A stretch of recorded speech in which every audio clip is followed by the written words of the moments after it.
Mən uşaq olanda elə bilirdim ki, bütün atalar hər şeyi bacarır. Elə bilirdim, atamın pulu heç vaxt bitmir. Elə bilirdim, anam heç vaxt yorulmur. Elə bilirdim, sevdiyim insanlar heç vaxt ölməyəcək. Elə bilirdim, böyümək çox maraqlıdır. Amma böyüdükcə gördüm ki, atam hər şeyə qadir deyilmiş. Sadəcə bizə görə hər şeyə dözürmüş.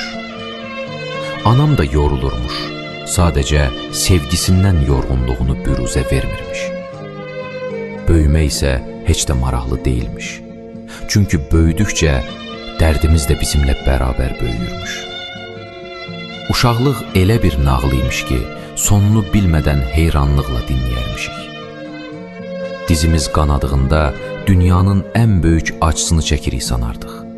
Sən demə, əsl acı ürək qırılanda başlayırmış. Külək sadəcə saçlarımızı dağıdır. Yağış ancaq üstümüzü isladır bilərdik. Sən demə, həyatın fırtınaları adamı ən içindən üşüdürmüş. İndi anlayıram ki, ən gözəl və ən güvənli çağımız o vaxt imiş.